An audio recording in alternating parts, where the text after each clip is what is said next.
Guys, welcome back to the channel. Hope you're keeping well. Now, today's video is going to be in relation to this clear two-tier system as it pertains to religion. We've seen it recently with Gahey, the centre-back for England, that wrote, "I love Jesus" on his armband, and it whipped up controversy. They were thinking, should we fine him? Should we prosecute him? How dare he write this? Even though the armband is meant to symbolize tolerance and acceptance, but yet he writes Jesus loves you or I love Jesus, and they tried to penalize him. And on the contrary, in Manchester, we've seen that a Muslim player refused to wear the LGBTQ plus jacket, and his teammates stood with him in solidarity and said, yeah, you know, we respect his Islamic faith, so if he doesn't want to wear it, we're not wearing it. But where was that energy for Gahey, the centre-back for England? It's clear that there's it's so evident that there is a system that is against Christianity. Like, anyone preaching it, anyone talking about Jesus, they cut you off, they try and cancel you. There's no room for that. But with Islam, yeah, you know, go to the streets, do as you please. Don't worry, man. You don't wear the jacket? Don't wear the jackets. We'll stand with you whilst you reject the jacket that we force on Christian players. And if they say no, then it's a problem for them, but not for you. There's clearly a huge fear for the Islamic community in the UK, and Muslim people know this. They know that people are scared of them, and this is why they push, you know, certain rhetoric. You know, we're talking about Tahir Ali. This is why they push, you know, certain views, because they know that people, you know, will digest it. They're not going to push back against us. You know, they're scared of us in all essence. And Keir Starmer is definitely scared of the Muslim community. We must be honest about that. So yeah, but anyway, guys, I'm going to watch a video now from GB News, of course, real good content, and they're going to be discussing this clear two-tier system as it pertains to religion. Let's get the thoughts of my panel this evening. We've got the Director of Popular Conservatives, Mark Littlewood. We've got landlord and activist Adam Brooks, and we've also got journalist and broadcaster Nina Mishkov. Is this right now, Mark? Do you think Islam is top of the World League table? It probably is, actually, Patrick. I mean, it's a bit difficult, you know, what can cancel, you know, can A cancel B, but can B also cancel A? Look, I'd say this about football. I think you're right, this is a wider cultural story than just football. But football needs to get out of all of this altogether. There shouldn't be a hierarchy of religions and political positions. It should avoid controversy at all costs. Football is controversial enough already without taking a particular stance on which religion you agree with or disagree with, or whether you support the Stonewall campaign or not. Now, I know sometimes that gets to people saying, well, is the poppy a religious or a political symbol?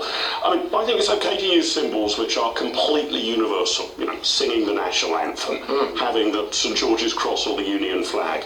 But anything that looks like it can be divisive, the best policy for football is total silence. Otherwise, you do this Stonewall jacket and somebody complains about it, so you should get out of the whole lot. You force it on people, you do force it on people, and then when someone goes, well, I'm sorry, I just don't want to take a part of that, then you try and vilify them for it. Let me just clarify something you said there. The poppy is in remembrance to people that died, so we could be here today. Gave their lives for our freedom. Your sexuality means nothing to me. I don't care if you're gay, straight, if you go with women, men, trans people, all three.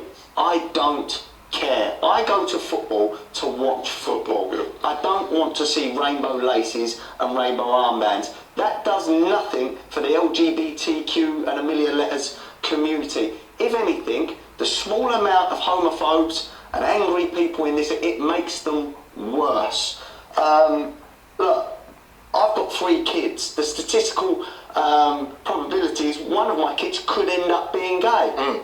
I would support my kids throughout. I would even be even more protective. Very few people in this country attack anyone because of their sexuality. This whole me, look, I'm wearing a rainbow thing. All these, look, I go Tottenham, I'm a season ticket. I have to look across the stands to me, a progress flag, the rainbow flag with all the different bits. Now for me, that's offensive. For me, that indicates or supports it's a political symbol. Yeah, the targeting of children. Yeah. I don't want to see it. Many people would agree. I think we need to get this out of football because people just want to see their favourite players play football. Is this not actually, just to make it a bit more about wider society as well, when you've got the woke brigade, who seem to be, very pro-Palestine, you can't be, everything's Islamophobic, all of that stuff. But then you actually look at what that means a lot of the time, and there are vast swathes of the Muslim community who are absolutely dead against the LGBTQ plus community. And now, lo and behold, it's playing out. It just happens to be playing out on a football pitch. Well, you said it's not about football, but you started with football, so can I just say, I have zero interest in football. I've watched 2 football matches in my life. One was the World Cup final in 1966. You're not old enough. Of course I am. And that's the last time we won. Exactly. And so I never watched another. And then was it the Euro finals when we came second or something? I watched that. Fine. Boring. Anyway, so I care nothing for football. Right. Having said that, I also feel that religion is one of the most divisive factors in society and causes so many problems around the world today, and has done and will continue to do so. So religion should be kept out of sport. Why is it all right for a Muslim player to say that he doesn't want to be part of the LGBTQ lot, but when a Christian player does, he gets vilified? No. Guys, just very quickly, I'm not going to keep pausing the video. Again, it's just fear.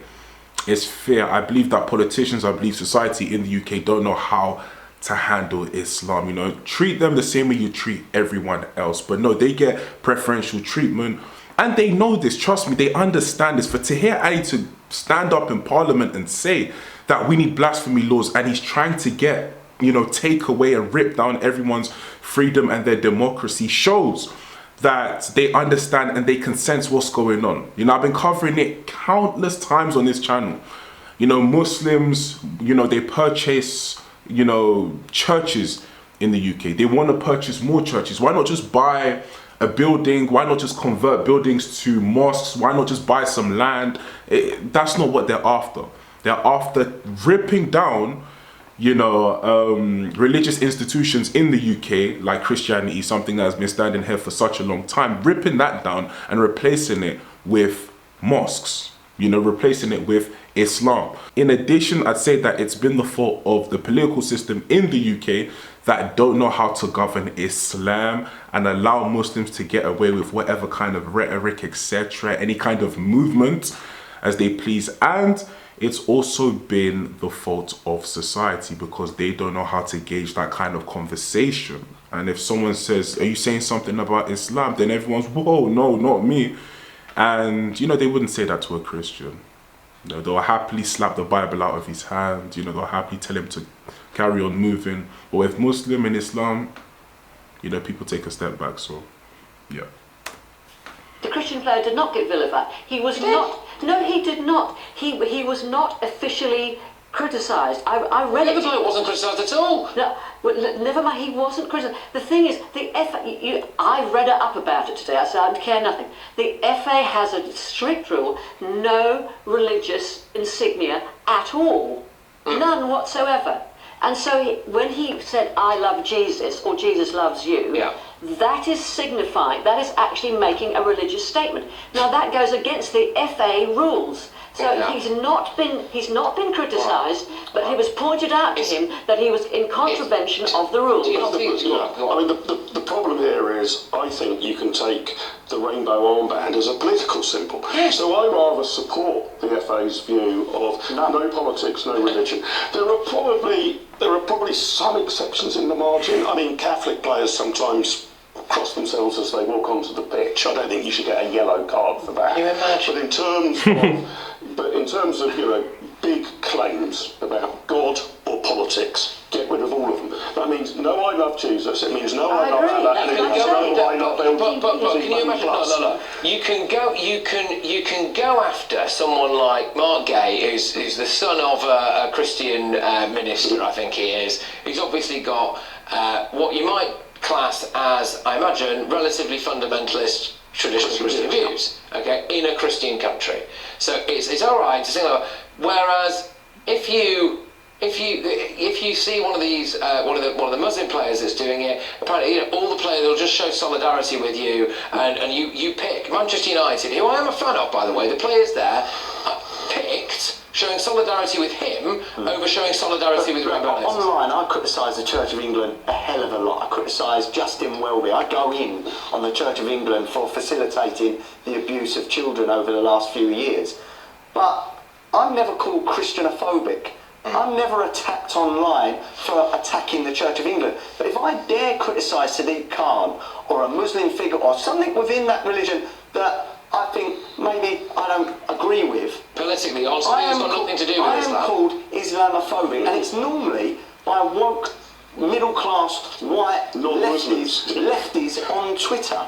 These people are deranged, and I think it's become like a bit of a cult-like thing that you've got to align with Islam and you've got to align with LGBT, and then you are seen as the moral person in this country. Would you agree? And what's crazy is you get persecuted if you're part of the LGBTQ plus community in Muslim nations.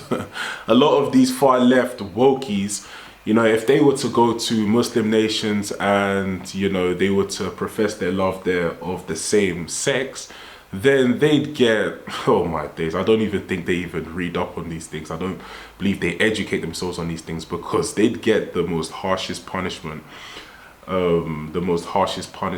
available. But they just want to be woke, and they want someone and something to be angry at. So this is just the world we're living in. You know, the woke brigade has taken over, and you know, this socialist mentality of silencing everyone who doesn't comply with their views is what seems to be prevailing in society. And no one's going to push back against it. Maybe Christianity is bottom of the woke league table. Well, first of all, I'm so sick of hearing this word woke. You're kind of obsessed with it. That's because you are woke. I'm not woke, and I've never claimed to be woke. I am not woke. I am not woke. I have always had my own opinions, and they're strong opinions, and they're nothing to do with what's in fashion or what's not in fashion.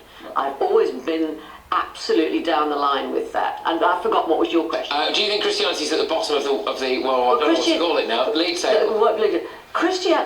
You delude yourself in thinking that this is basically a religious country when 3/4 of the clergy, the C of E clergy, admit that Britain is a secular state, because there are so few people that go to church these days that less than 50% of people are Christians, 7% are Muslims, by the way, and 50% are less than 50% are Christians. And so we don't kid ourselves that we're a Christian country, we're a secular country. But we've got used to in this country criticising Christianity, even lampooning it, taking the mick out of it. And exactly the same rules and conduct should apply to all other religions without fear or favour. And it doesn't seem that it applies to Islam. We can mock Christianity without a worry in our minds.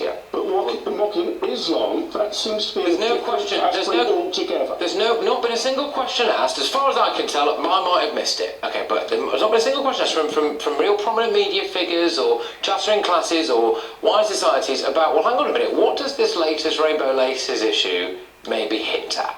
Does it hint at that maybe there are certain aspects of the fundamental Islamic religion that are dead against LGBTQ+? We all know that. But then why do so many people? Why can't you call that out at times? If we live in this country where everyone else gets called out for that, why can't you call it out? But there are devout Christians that are very much literally, we're talking about homosexuality. So we can say it about them as well. But also, let's remember that LGBT+ is a big business for the corporate world. Exactly. But also, football has traditionally been completely homophobic. How many gay footballers are there? Yeah, basically. Yeah, because they don't dare come out. Exactly. Because it's totally homophobic. So the LGBTQ, the rainbow thing is actually trying to redress a balance that's been wrong since time began. Lively start. Thank you. I'm actually disappointed with this lady, honestly. Like, I've just, towards the latter part of watching this debate, I've just clocked that she's just super woke. I thought she was gonna come, like in the beginning when she was talking about I don't care for football, I'm gonna say it as it is. I was like, okay, cool, you know, I bet she's gonna be based and she's gonna give a based opinion, and then she just gets woke, you know. Oh my days, man, she just gets woke. So, you know, she is an agent of the woke brigade. You know, she is an agent of the left, the far left socialist. This is what I can see here. And covertly, she seems to be co-signing what just happened. She's co-signing it covertly. Let's just be honest. And towards the end, that last part of her statement just confirmed it, because she said, oh yeah, you know, football's always been homophobic, so I guess we need a balance now. And it's like, whoa, you know, if you think football has been homophobic, then do not read the Quran and do not read any hadiths if you think football has been homophobic, because you don't want to know what Allah does to people who love the same sex in Islam. But anyway, guys, what can we do, man? The world's going woke, and this is one of the reasons why I started this channel as well, because we need to push back against this. So yeah. Anyway, guys, let me know what you think in the comment section down below. Like, comment, and subscribe, and I'll catch you in the next video. Peace.